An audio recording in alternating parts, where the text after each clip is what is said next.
I'm talking about transforming your current stagnant chord patterns from this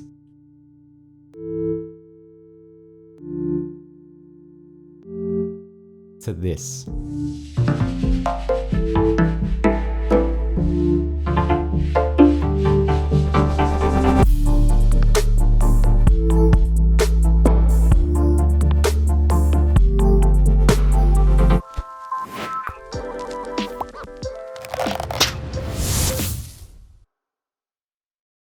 What's up, gang, and welcome to another episode of Inspired By, a series where we look at the musical trends, past and present, to understand the techniques used so that you guys can make better music. My name's Will, and I make an assortment of music under the moniker Hush Child. Today, I'm so excited to show you how you can create unique and organically rhythmic chord patterns. And we're going to do that with the help of the Resonators. Let's jump into Ableton and we can talk more about it.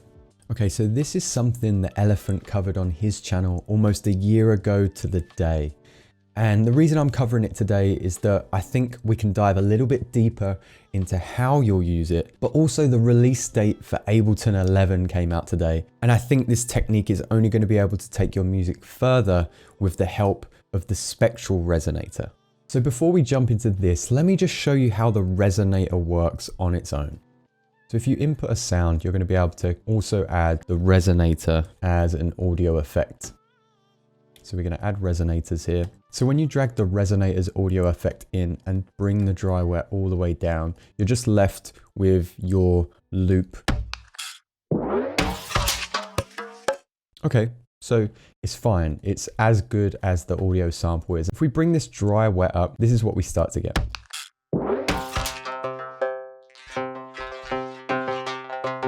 Okay, so we're adding a tone to our audio, but it's quite limiting. You get that kind of elastic band melody, and there's not too much we can do. We can change the pitch, so we could bring this up maybe 7 cents, bring this down 7 cents, and maybe add a third there as well.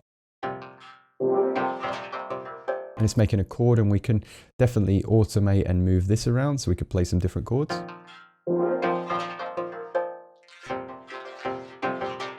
But you're always left with a similar kind of sound. And what I like to do is use the resonators to generate movement within my chord pattern, and sometimes use it as a staple sound within my production. So to do this, you're going to need the help with an external plugin, but it's absolutely free. And I'm going to leave a link to it in the description below. This is called the BC Resonator Control.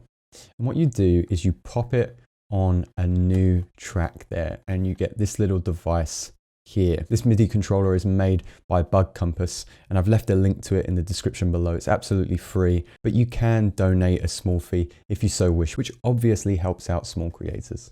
So with this, what you can do is input MIDI chords. So I'm just going to generate some chords here. And now what you do is you click on your track and you say, right, what am I going to affect? Well, I'm going to affect my Soundsmiths track here. So I select that. And the device is, of course, the resonators. That's what we're controlling. So what you'll notice now is that the resonator becomes grayed out and it performs the chords that you're performing within MIDI. So I think this is a brilliant way to work, and it's definitely a great way to generate some different sounds with your chords. Let me bring in some different patterns and show you what I mean. I'm going to head to Splice, and I'm just going to drag in this basic drum groove.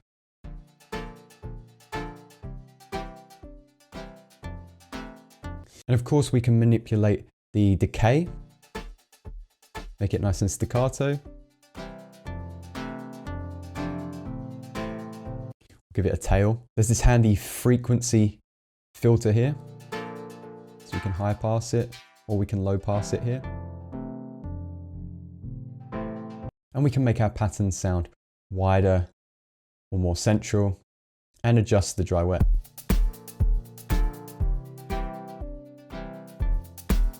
But if you wanted to create some different patterns, you could of course do what Elephant does in his video and use follow actions to create some randomness.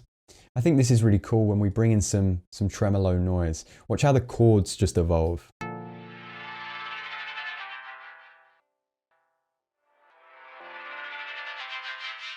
Isn't that super, super cool that you can hear the noise and the tremolo actions in that? It really gives the chords some kind of persona, and you can really hear like a humanistic feel in there. So what I like to do is throw a bunch of different rhythms and Foley and found sounds to generate something rhythmical that I can use within music. So I think we can dive even deeper with this in a way that you can use it within your arrangement and create something truly unique that you can be proud of. Speaking of creating music that you're proud of, I've just released some music that I'm proud of called Days, and you can stream that at the link below. I released this music with the help of DistroKid, who's today's sponsor. DistroKid makes it so easy to release your music on all the major platforms. This includes Amazon, Apple, and Spotify, and even goes as far as social media platforms like Instagram and TikTok. When you upload your music, they generate an awesome and extremely handy hyperfollow tool that you can use. It's a single link that you can share or include in your Instagram bio. I like to add mine to my link tree and make it a little bit more appealing to the eye. The hyperfollow tool will allow everybody to pre-save your music ahead of its release date. DistroKid readies this link the second that your music has been uploaded, and it allows fans to also pre-save your music and for you to collect their email. If you want to start releasing your music, make sure that you use the link in the description below to get a discount. Now with that out the way, let's jump back into the tutorial.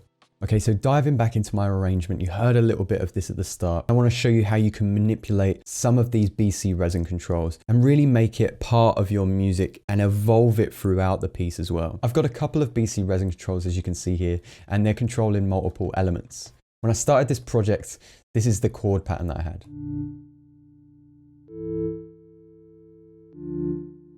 And it's completely fine, but it's also very thin and very dull. And of course I could use this as an introduction to my music, but again, there needs to be some kind of manipulation there, not just the same technique of low passing it and drenching it in reverb. So what I decided to do was get creative with this Foley loop that I have here. And you can see that my first port of call was applying an EQ filter to this. But once I had the resonators and applied BC resin control, what I started to do was manipulate the frequency as well as the dry wet.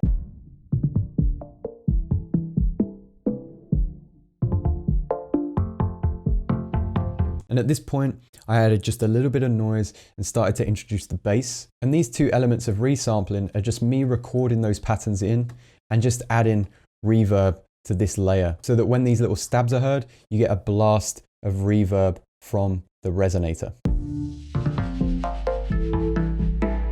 And like I said, the chords were sounding thin. They're sounding a bit more exciting now because I have this Foley groove being controlled by the resonator as well as the chords underneath. And then as we jump into our main section without the Foley resonator groove, this is what I'm left with.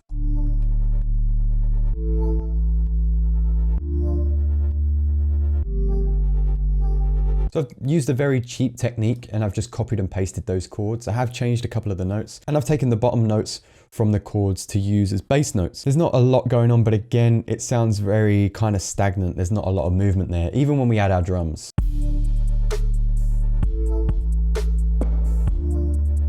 But what you can do is you've already got a rhythm with your chords that we use for our intro. Bump. What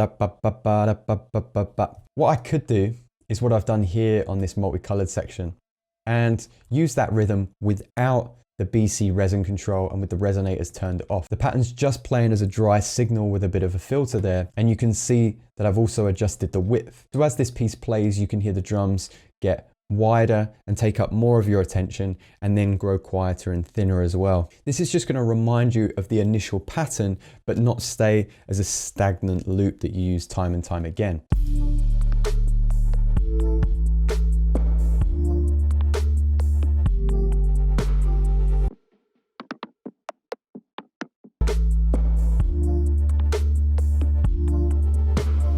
We can still hear that pattern here.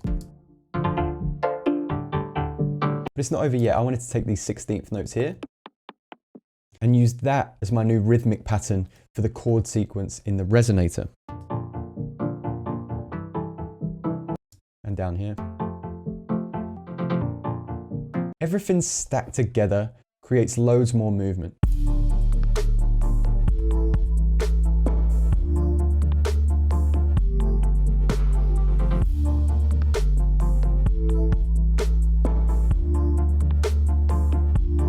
But this method also works great as a mid-lay or a change in your song. Listen to this.